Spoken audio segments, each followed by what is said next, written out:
Marky Smith and Brix become friends with ballet dancer Michael Clark, and a unique and somehow not baffling crossover event is formulated.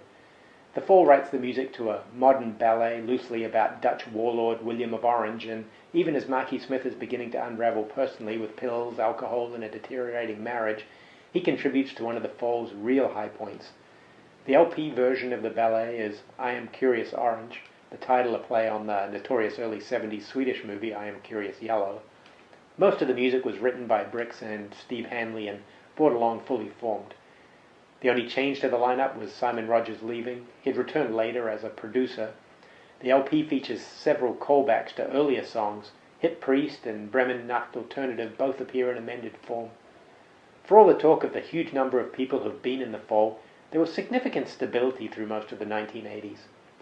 Produced by ex-Big in Japan Lightning Seed Ian Brody, he also produced Echo and the Bunnymen, Wall of Voodoo, The Color Field, amongst others. New Big Prince arrives with a thumping glam heavy beat and lyrical throwback to Hit Priest. There must have been some interesting dancing on stage. Brix's big guitar comes in strong. Marky Smith is starting to incorporate the infamous guttural vocal style that was all he did in his last years. Here it's used sparingly. Lyrically, it is a reworking of Hex's Hit Priest. Check the record, check the record, check the guy's track record. On the title track, Curious Orange, bass and vocals roll out together, and for the entire 6 minutes, you're going to keep rolling with them. Marky Smith is making some historically inaccurate comments about all the great improvements Protestantism brought to England after the filthy Catholics were hounded out. So, not specifically all William of Orange is doing, but you can't keep a good Protestant down, and Marky Smith wants to make a point. They rode over peasants like you. They rode over peasants like you. And their horses loved them too, and their horses loved them too. Cabot Up might be more about Michael Clark and his troupe than William of Orange. Lots of scooting about in taxis, uptown and downtown. Pretty sure I hear a xylophone in there somewhere, maybe the first and only appearance of this instrument on a Fall record. A 45 version was released and only crept to the low 80s on the UK charts. Disappointing, another missed hit. Your business friend's Australian. When he comes, it's Cobber Dumarang. A follow-up 45 featured a different version of Jerusalem than the one on Curious Orange. All winding bass and thumping drums. Marky Smith is channeling Blake, but this isn't his green and pleasant land. It was the fault of the government. I think I'll emigrate to Sweden or Poland and get looked after properly by a government. 1989 was a pivotal year for Marky Smith and the Fall. There were a few sporadic, non-essential Fall releases, but more critically, Marky Smith's father died and Brix and Marky Smith split, and she left the Fall. This is the year that is the catalyst for the erratic and difficult 90s. To add further weirdness, the replacement for Brix was Martin Brammer. If you've been paying attention, he was a founding member of the Fall in the mid-70s and departed after their first LP, Live at the Witch Trials. The result was 1990's Extricate, the 13th Fall LP, and amid all this chaos, they create a good one to kickstart the new decade. Calling it Extricate, well, there was little insight at the time into Brix and Marky Smith's split, but you don't extricate yourself from something good. There are a couple of cover versions on this LP, which would soon be the norm. Here it's Black Monk Theme Part 1 and Popcorn Double Feature, both are good. On their Australian tour promoting Extricate, Marky Smith sacked Martin Brammer again, and Marcia Schofield.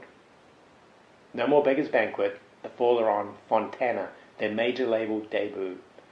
It's produced by Craig Leon, who produced Ramones, Blondie, Suicide, and On the Telephone theme song produced by Adrian Sherwood and Cold Cut. Sing, Harpy starts the LP, and Marky Smith has said that it wasn't referencing Brix. The title might be a giveaway. The opening is fiddle and oboe, then Steve Hanley's bass arrives, a tune written by Martin Brammer. He wrote a lot of the LP's originals, but was only listed in the credits for a couple. Marky Smith was very random on who got credit for tracks, more to do with his moods or current favorites. Her mother from the circus put her on junior Showtime. Her father was much worse. Can't say why in this line. Sing, Harpy. Bill Is Dead started as a parody of the Smiths, but Craig Scanlon's tune was so beautiful that Marky Smith made something real and tender out of it. Bill was a friend of Marky Smith's late father. Here it's Marky Smith the crooner in a top 10 Fall track. And the Crow's Feet from Living Too Late make a return. This time, chemistry was more the culprit than aging. Last week, after Dynasty, I had crow's feet under my eyes, paid 2 days for getting high.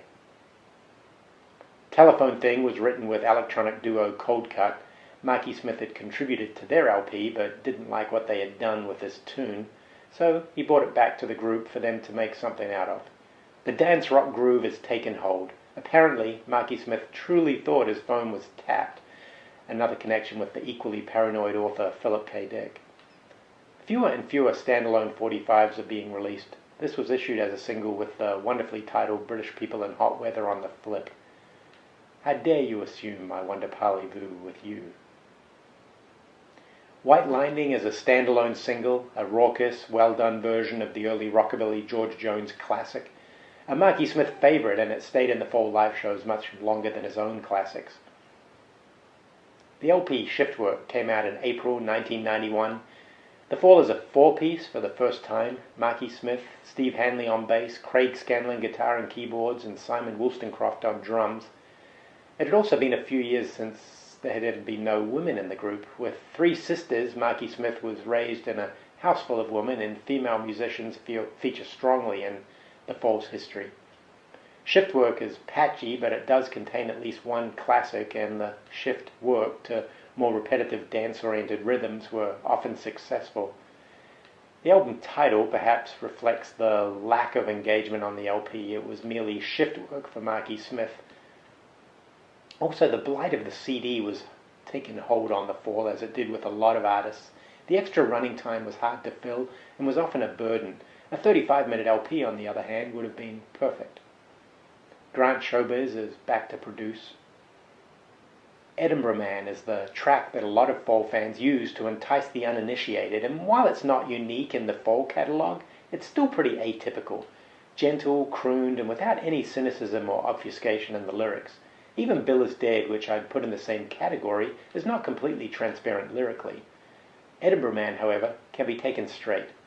Marky Smith was a resident there in 1990, apparently trying to escape the oppressive Manchester scene and his recent separation from Bricks. The tune is beautiful and exquisitely played. It's winter time, and I still see the cobblestones clacking over your streets at dawn. I was really poor since I left Edinburgh. The War Against Intelligence is a good indicator of the sound of the rest of the LP. An accessible tune with little to scare away anyone who might think the Fall was difficult, almost trying to make a point they could do catchy without Bricks.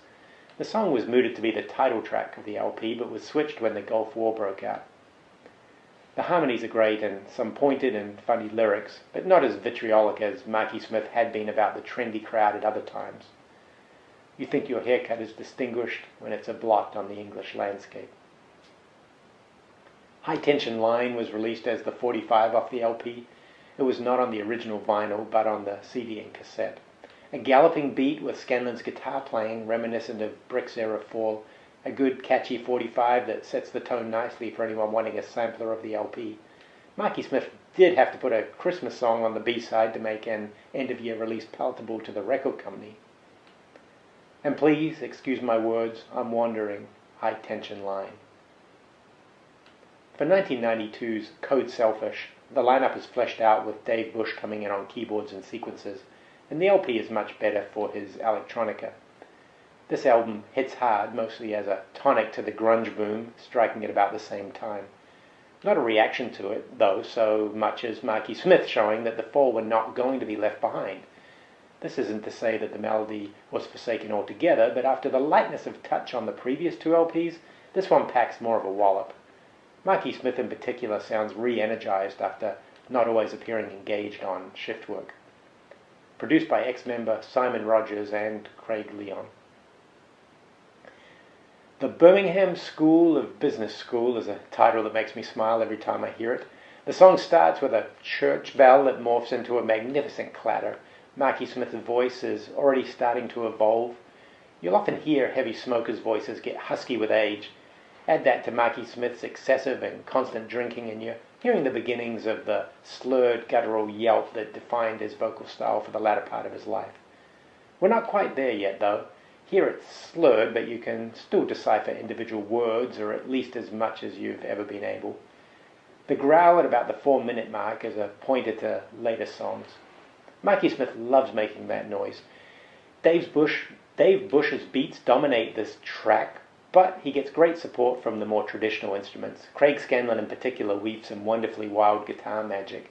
There's even a dig at Birmingham, who had the temerity to compete with Manchester's bid for the Olympics, although I can't see Marky Smith too excited about Manchester bidding either. Give a firm handshake and take the bastards for everything they rate. The Birmingham School of Business School. Free Range was released as a 45 off the LP, and it's a thumping monster propelled forward by a huge beat and bass line. Not the German can Marshall drumming this time, but a fully fledged dance rock hybrid. Lyrically, Marky Smith is concerned with the looming fall of the Iron Curtain. He ties it in with Nietzsche and Nazis and nothing good. And of course the whole thing has Kubrick's 2001 in there as well. Confused? Well, you needn't be. Just get lost in the rhythm. It pays to talk to no one. No one. Europa faction. Profiteering across the earth. 16th LP, the Infotainment Scan, and the same group lineup as the previous LP, but a new record label, and the media and the public take notice, as seems to happen with the Fall periodically. And the masses picked a good spot to get reacquainted. This is an approachable LP and has a little bit of everything the Fall was about by this point. You get some unexpected cover versions, Lost in Music, I'm Going to Spain, a thumping and enjoyable lead-off 45, Glam Racket, a gentle dig at their fan base, the League of Bald-Headed Men, and some experimental noiseescapes, Light Fireworks. The LP was a modest-sized hit, going top 10 in the UK and even getting the US release for the first time in a few years. No longer on a major label, they're on permanent in Britain and Matador here in the States. They're also Simon Rogers producing. Ladybird Greengrass is one of the more traditional Fall songs, if there is such a thing, on the LP. A delightful bass riff carries the melody over a guitar refrain that outdoes the still prevalent grunge styles of the time. Marky Smith takes a swipe at music festivals and, like Free Range from the year before, has concerns of what a unified Europe might look like. The history of Pomerania is used as an example of how a local culture could be subsumed by unification. Again, don't worry about that, but enjoy the rollicking Fall tune.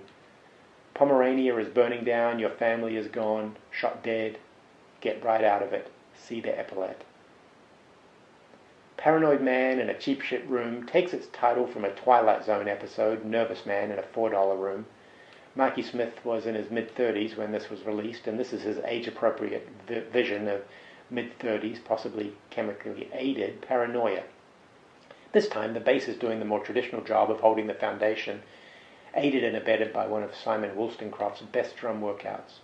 Craig Scanlon and Dave Bush play with the melody between guitar and keyboards. Marky Smith opens with his newly acquired guttural grunt, but the rest is pretty straightforward speaking singing. It's the height of paranoia, male, white, mid to late 30s. It has been a while since we've had a standalone 45.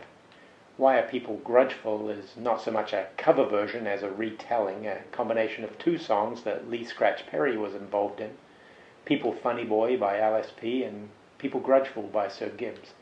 The Fall in reggae? Why not? Make sure you listen to the version released on 45, not the remixed one added to the extended Infotainment Scan. The last release that was even close to a hit single for the Fall, reaching 43 in the UK. As an aside, you need to search out the 24-track compilation Before the Fall. It has the originals of most of the tracks the Fall covered over the years. When you were down and out, I always helped you out. The lineup remained the same for 1994's Middle Class Revolt, except for the return of prodigal drummer Carl Burns. One of the most enigmatic figures in Fall history, Burns appears and disappears numerous times throughout the years. This jaunt, Burns does add some percussion, but also backing vocals and guitar. Established Fall drummer Simon Wollstonecraft was reluctant to be part of the two-drum assault the Burns and Hanley had employed earlier. Middle Class Revolt is widely seen as a low point in the Fall discography. A lot of that was the lack of surprise. 2 of the tracks were released as 45s before the album, and another 5 were B-sides. There were also 2 cover versions from Henry Cowell and the Monks, and another song that is a reworking of an earlier Fall song. By the time the LP was released, it felt like old news. I'm not going to argue for this being a classic, but it does have some worthwhile tracks. Rex Sargent produces. On Symbol of Mordkin, we have the Fall channeling Captain Beefheart again. 3 minutes and 9 seconds of guitarist Craig Scanlon calling into the John Peel radio show and talking about a Manchester City versus West Ham soccer match. The guitar playing is likely Craig Scanlon. Well, the true Mancunian is the City fan, I find. Hey Student is a throwback to a track they played called Hey Fascist when the Fall first formed. This update is a nice rockabilly reminder of earlier incarnations of the Fall. When walking down the street, it's always you I seem to meet, listening to Pearl Jam in your room. By 1995 and Cerebral Caustic, Marky Smith knew that change was needed. The high points on the previous few releases were getting fewer and harder to achieve.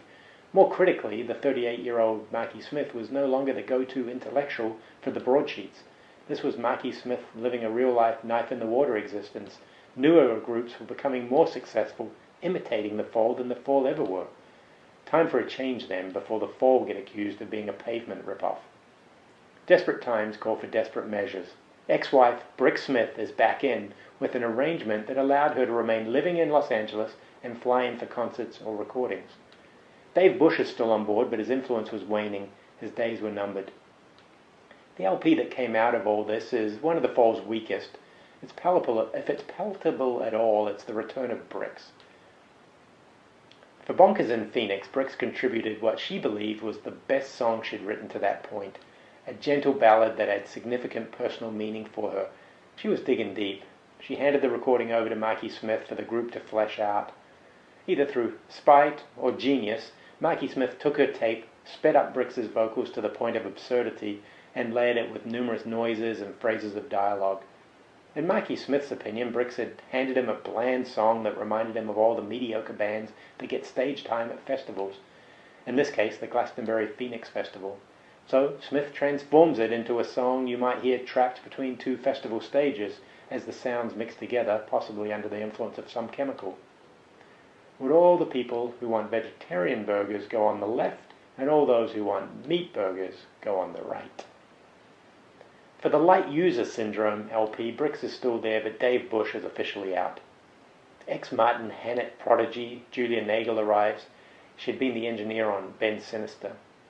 The real news? After 17 years and co-writing approximately 115 songs, guitarist Craig Scanlon is sacked. Alcohol was a real problem for Marky Smith by this time, and in later years the sacking of Craig Scanlon was the one dismissal he admitted to regretting. As shocking as the loss of Scanlon was, and it really was, the later years are only as good as they are for the peeling away of the old guard. They had contributed so much, but were unable to move forward under Marky Smith's more and more erratic non-leadership. For all that, the Light User Syndrome, as usual, has some good high points and is pretty consistent, if unspectacular. More change was needed, more change was coming. Released on Jet and produced by Mike Bennett. Interlude, Chinlism, was the last song that Craig Scanlon worked on. This was a much longer piece and ended up being cut up and released in various forms. The 45 was The Chiselers with its B-side, Chillinist. The opening section interlude is unique to the LP mix and starts the song with guitar and keyboard washes before the driving drum kicks in for Chinlism and Brix's great backing harmony. The lyrics reference needing money and Yeltsin and Arabs. Chiselers, he is short. Pink Floyd are short. Internet, 9th richest country in the world, bar none. Secession Man sounds like nothing else the Fall ever recorded. It has the musical vibe of the late 60s or early 70s novelty or lounge acts. Whatever they're channeling, it works. And happiness comes easy when it's bright and breezy. Marky Smith mostly seems to work on instinct, without any kind of master plan, and the paring down of the old guard was a traumatic experience for the fans and the group alike, but it did keep the Fall viable musically. They were never going to become a nostalgia act, and hiring players that often didn't know the group's history was a masterstroke. but the fruits of fully rejecting the weight of Fall history were not realized yet. But 20th LP Levitate was an indication of what was possible, although all the elements of Levitate can be found in other Fall releases that had never been put together like this before. I don't want to oversell the LP, but Levitate is a noisy, fun, incomprehensible, sloppy, good time. It's not without some dull patches, but the high points are pretty special. The major personnel change since the Light User Syndrome the year before was the mid-tour departure of Brix, gone for good this time. She was done with Marky Smith's alcoholic mood swings and manipulations and his sometimes terrifying outward aggression. Halfway through the recording, they also lost 11 LP veteran drummer Simon Wollstonecroft. He was on a lot of Levitate, but didn't make it to the end. The new arrival is Tommy Crooks on guitar. Released on Artful Records, these labels are getting more and more obscure, and produced by Marky Smith. Masquerade, which was released as a 45, has many remixes and variations, each version slightly different. The one on Levitate opens with Brix's voice. This one is new from a live show from years earlier. Then the hard-driving electronic beat kicks in and we hear Marky Smith, his voice continuing the transformation into the gnarled seal bark it had become by the end. He might be singing about the world of money, commerce, as a masquerade or farce, or he may not be. It's compelling nonetheless, and after some years of feeling a step behind grunge or Britpop, the Fall once again were in the most un-pop, un-rock territory.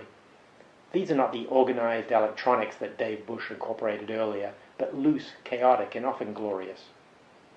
Account is altered, and 9-year-olds walk around in debt. Who is Doc Shanley in The Quartet of Doc Shanley?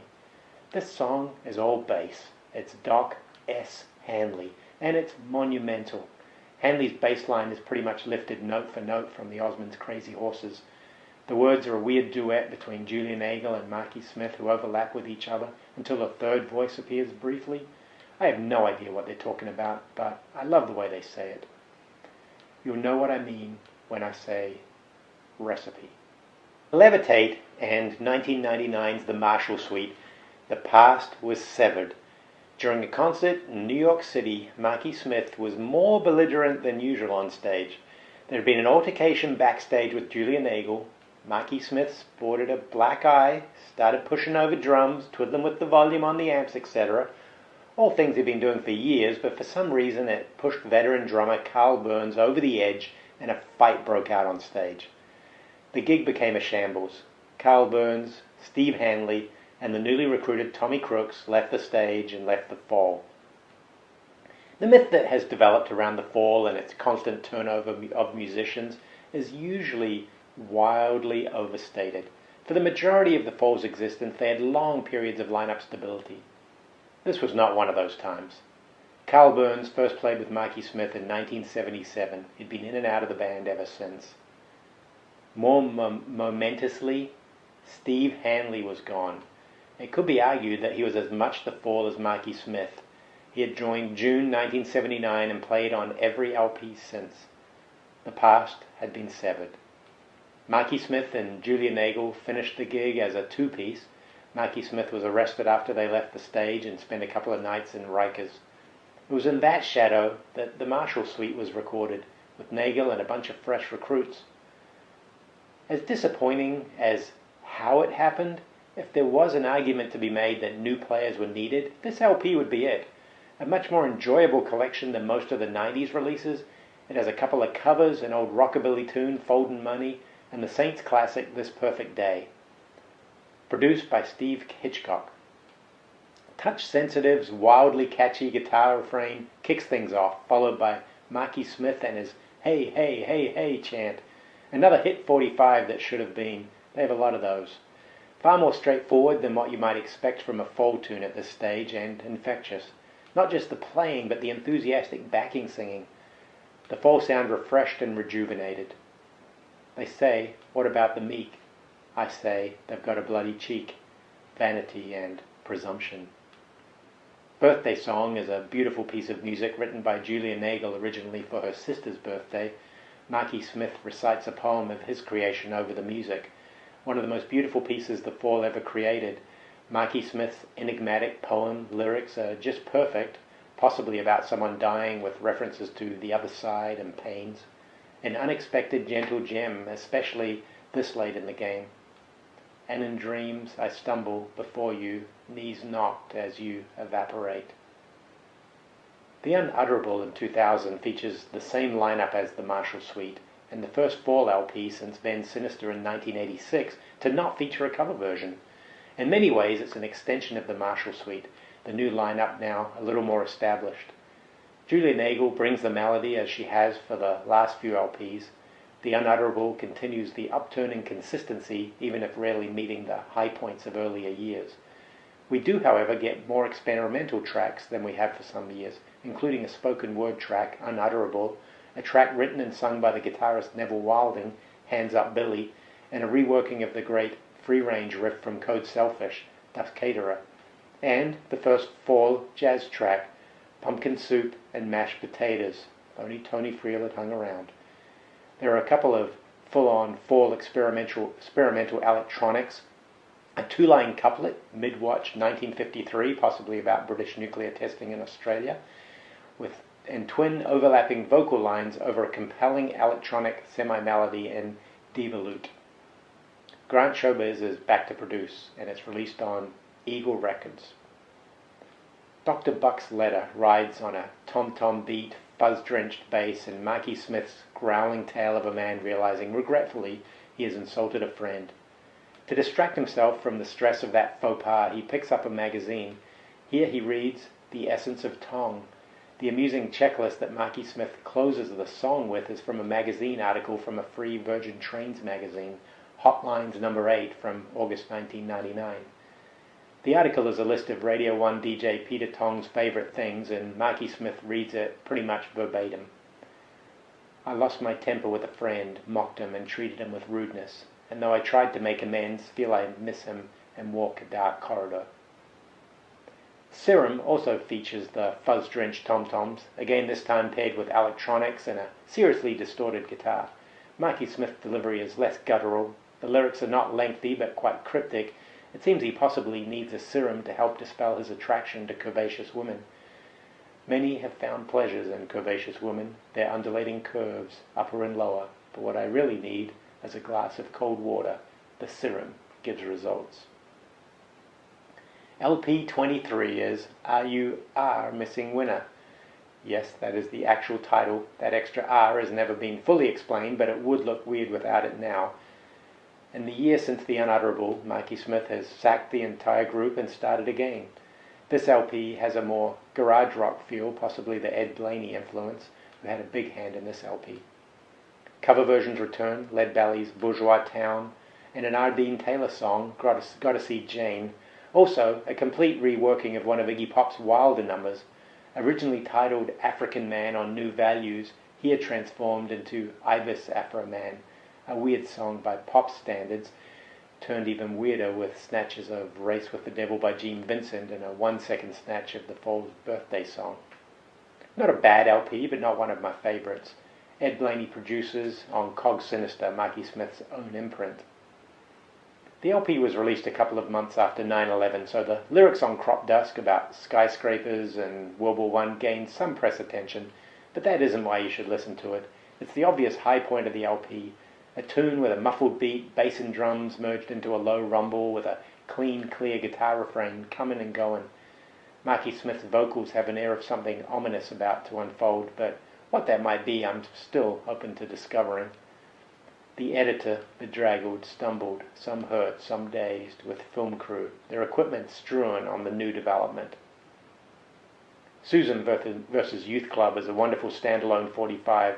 The rhythm pumps frenetically with Marky Smith following along in his talk-sing drawl, reciting in a sing-song style to match the music. The lyrics recreate the plot of an episode of Australian soap Neighbours about a character with amnesia.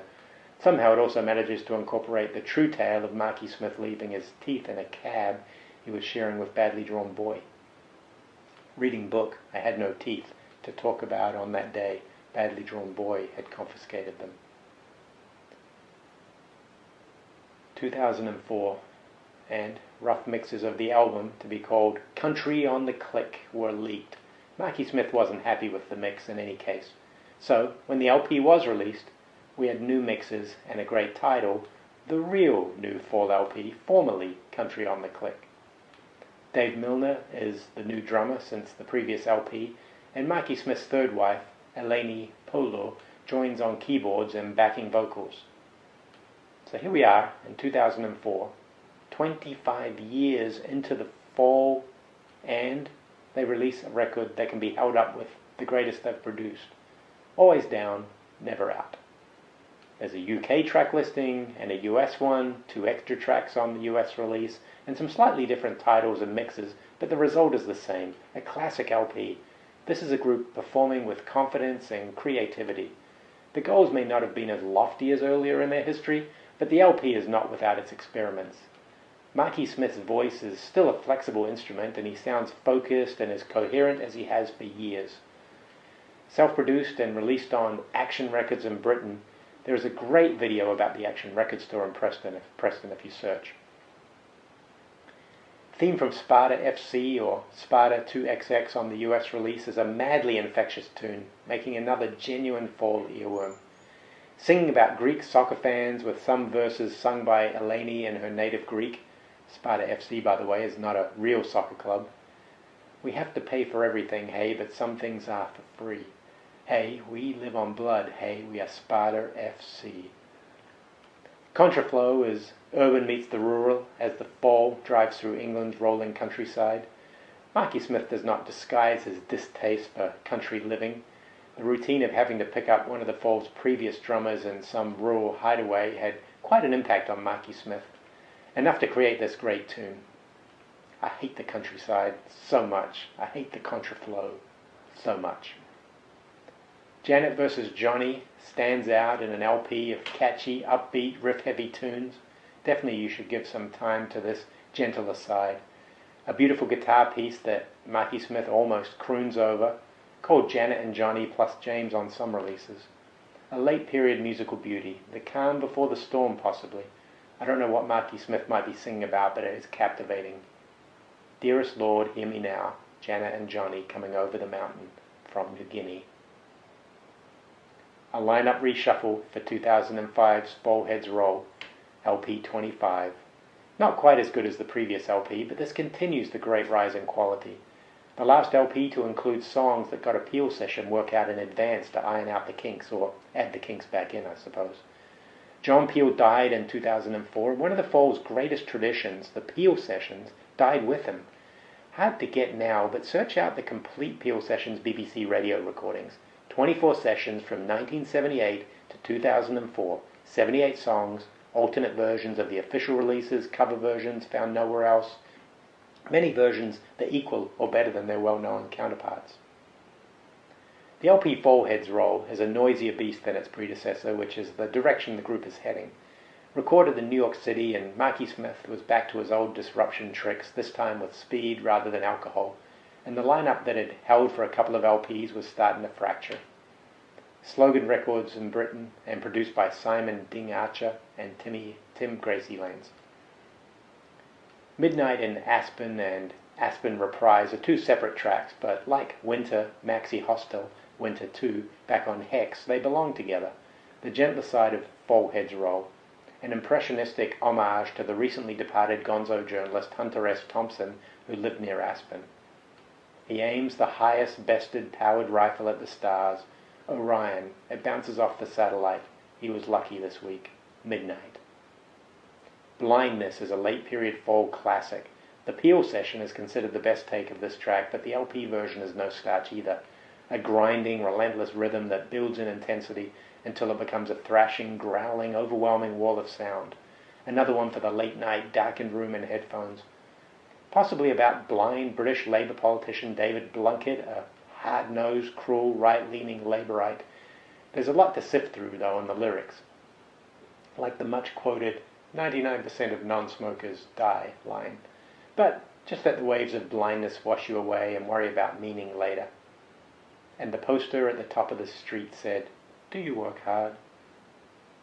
The Fall was on a successful US tour when Mikey Smith once again became too much for the group. Mid-tour, the 3 Englishmen on guitar, drums and bass departed, leaving just Mikey Smith and his then-wife, Eleni. Some locals were recruited, and so LP 26, Reformation, post-TLC, was recorded with an all-American lineup. Full credit to Marky Smith that it was made at all. It features a couple of covers, White Line Fever by Merle Haggard and Over Over, which is pretty much coming down by the United States of America, both lyrics and tune, but it's credit to Marky Smith. I guess it didn't sell enough to warrant a copyright claim. Insult Song is an improvised ad-lib take, and Marky Smith seemingly making the words up as the song goes along. The backing music is more of a jam, but an enjoyable one. The Right Stuff is sung by Eleni to the tune of Belfast Boy by Don Fardin, the original and homage to George Best. Scenario borrows liberally a combination of the United States of America, Veterans Day Poppy from Captain Beefheart in a 1925 parlor song. Das Boot is a 10-minute, 4-word experiment. One of the most interesting aspects of this LP is that even though it is the only recording with this lineup, it sounds like The Fall. How Marky Smith achieves this is just plain wizardry. There's even a song called Fall Sound. Released on Slogan Records, Tim Gracieland's producing again. Reformation Uncut is as good an indication as any that Marky Smith is a magician who can turn any musician into a fall player. This is about the most fall-sounding track you could imagine by young players who had been in the group mere weeks. As with the title, the lyrics are obscure digs at the group members who abandoned the Fall on the last tour. There's a great official video that has Marky Smith prowling around miming the lyrics as the soon-to-depart Fall members dance around. These American crew, though, they did leave on good terms. This is what it'll sound like. This is what it'll sound like for a Reformation. The Bad Stuff is about as peculiar at 2 minutes and 25 seconds as you'll ever hear. It opens with odd noises, then the music rolls into a more traditional fall-sounding riff, which, where voiceover or conversation is being recorded. The tempo changes seem random. The whole thing is pretty enjoyable, but I may just be indulging myself. If it's not for you, go ahead and skip. Imperial Wax Solvent in 2008 is the first flight of the lineup who would guide the Fall to the end.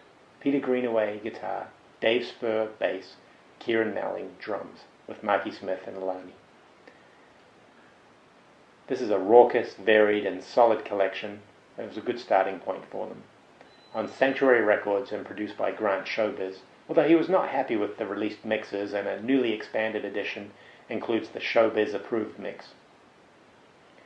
50-Year-Old Man is the centerpiece of the LP, an 11-minute gripe about the trials of knowing how to do something well and progress making that way obsolete. The 50-year-old Marky Smith doesn't feel left behind. He's laughing at the people who don't see that his way is easier, so leave him to it.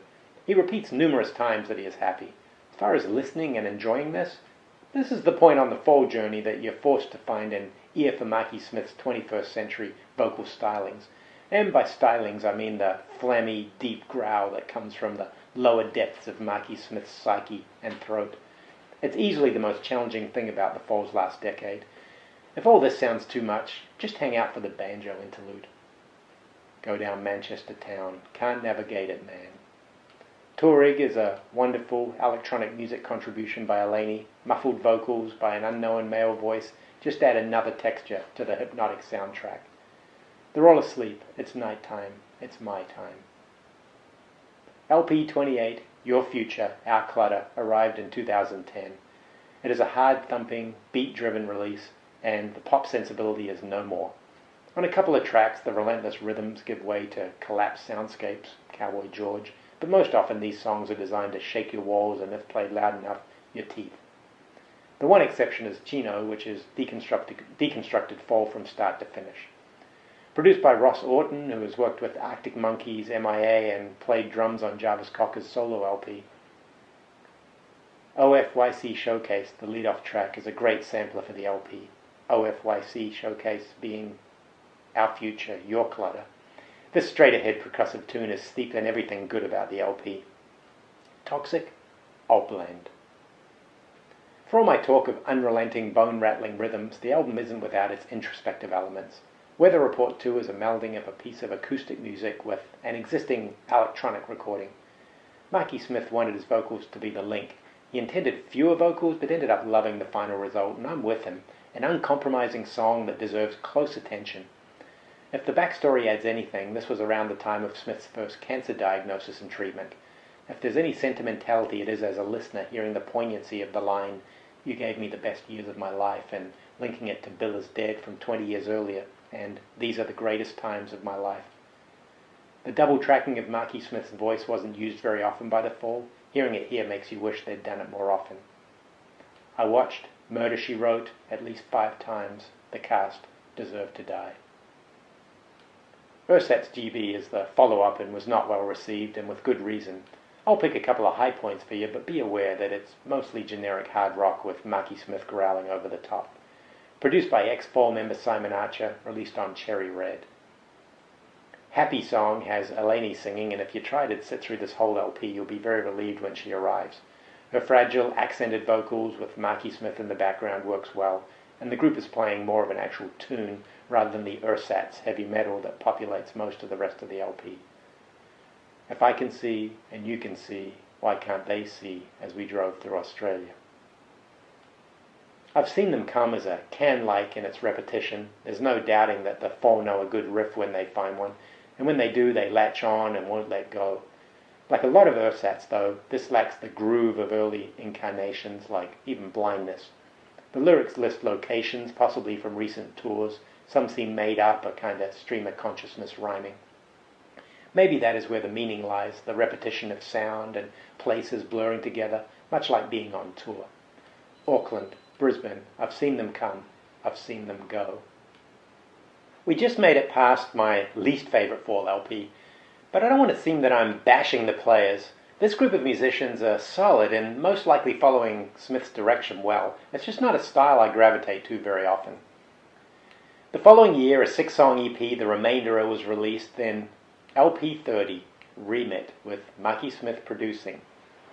Sir William Ray is the almost classic retro Fall sound, catchy and with a great organ hook to remind us that it's still 2013 though. We do have Marky Smith and his guttural gravel voice. But a nice throwback just the same. Marky Smith was pretty open about the song's lack of verses, lack of any lyrical cohesion at all, in fact. It doesn't stop it from being one of the most fun Fall songs in a while. You're Preposterous, In the House. Jet Plane uses the double-tracked vocal line again, and it is even more effective here. Martial drumming guides us through one of Smith's best lyrics in a few years. The Italians certainly like their Sundays. 2015 and Sublingual Tablet. It's probably too late in the day for the Fall to consider any improvement a step forward. Nevertheless, this is a step up after the previous 2 releases. You don't feel like you're listening to the pain of a carving manatee singing over a sidewalk being torn up with a jackhammer. A new Fall milestone was crossed with this release. This is the 5th consecutive title with the same lineup. One song, Black Door, was recorded by the ex-Fall US musicians for Marky Smith to add vocals. The rest was the same lineup as the previous 4 LPs. As we're in the 21st century, Marky Smith is singing about Facebook trolls and urges us all to quit iPhone, although compared to his snipe about Space Invaders on The Man Whose Head Expanded, this now sounds like old man shouting at clouds. Marky Smith producing. Venice with the Girls is a pretty straightforward LP opener with a solid tune. Marky Smith keeps his voice mostly palatable. Based on a UK travel ad, if he can have a golf weekend with the boys, then she's off to Venice with the girls. A bass riff that is as enjoyable as it is straightforward. Mocking mad seniors, long nights in Britland. Auto Chip 1415 starts with a metronomic rhythm, then the vocals kick in and Marky Smith is suffering. The guitar pattern is simple but works well against the drums. Marky Smith keeps his cards close to his chest concerning what he might be singing about. We know that someone is most definitely suffering, and it may be an English musician. He sees life through a cracked chip. He sees life through a 2014 chip. The next year, Wise Old Man, a 7-song EP, is released that features 2 new songs, some remixes of recent releases, and a live version from 2014 of a song of Live at the Witch Trials. The title track, Wise Old Man, is one of the 2 new songs on this EP, and This one comes in two flavors, regular and instrumental, although even the instrumental features Elaine's backing vocals and some of Marky Smith's now that I think about it. One of the best riffs from the Latter-day Fall and a nice combination of Elaine and Marky Smith's voices. Smith doesn't exactly croon, but he does sing more melodically than he has for a while. On the Bus, the Hill Folk, remove earplugs. Elaine and Smith split, and she leaves the group. After 14 years in the Fall and appearing on 8 LPs, her contribution to late period Fall is immense. The experimentation and electronics that make up some of the latter LPs interesting is because of her involvement, and her voice was used as a nice contrast to Smith. So new facts emerge. The final Fall release is the first without Elaine since 2001. The remaining players are all veterans by now, having been in the Fall since 2008. Marky Smith has been struggling with some serious health issues for a while. Nothing was ever officially said about the reason for the split with Elaine, but the conjecture is that she wanted him to make lifestyle changes to improve his health, and for Marky Smith that was never going to happen. The final LP's cover was designed by Pamela Vander, who by that point both managing the Fall and Marky Smith's new partner. Produced by drummer Kieran Mealing. 9 out of 10 is the final track on the final Fall LP, clocking in at just under 9 minutes. Marky Smith warbles through the first 3, there's a pause, and then the music kicks back in. The last 5 minutes are a small coda to the almost 40-year Fall lifespan. These last 5 minutes of music, reminiscent of fellow Mancunian musician, guitarist Vinnie Riley, absent of Marky Smith, may be overanalyzed in the light of his death soon after. The reality is that Marky Smith did not try and curate his demise a la David Bowie. He could see the end hurtling towards him and did what he's always done, put his head down and got the job finished. And come and listen to my story from when I started. Here ends the Fall. Marky Smith, Mark Edward Smith, died 24 January 2016, age 60. In an early interview, Marky Smith talks about how he considers the Fall as predominantly a live act, or at least at their best on stage. And if you venture into any discussion by established Fall fans, the tales of Fall gigs, both good and bad, are amazing. But the complaints from a small number of fans that to appreciate the Fall you had to be there or know the ins and outs of Prestwich and Salford is way too limiting for a group of this caliber. The eyewitnesses won't be here forever, and as good as some of the concert recordings are, they're a poor facsimile for the live experience. For the Fall to live on, it'll be through their official recordings, and how new listeners can find meaning and excitement and enjoyment in the LPs. There are a ton of resources if you want to pull back the curtain on the Fall further. New books seem to be arriving weekly. Ex-Fall players Brick Smith, Simon Wollstonecraft, and Paul and Steve Hanley have all put out Fall-related books. But if I could recommend anything that will help your listening and enjoyment, it would be the website, The Annotated Fall. I can't emphasize enough how important this website will be in your Fall life. Finally, it is hard not to single out Marky Smith as the central focus when talking about the Fall, but I hope I've done a little to redress that here by highlighting the multiple musicians, producers, and collaborators who made Marky Smith's vision a reality. Now, go listen to the Fall. We are northern white crap that talks back. We are the Fall. The difference between you and us is that we have brains, because we are the northern white crap, but we talk back. The mighty Fall.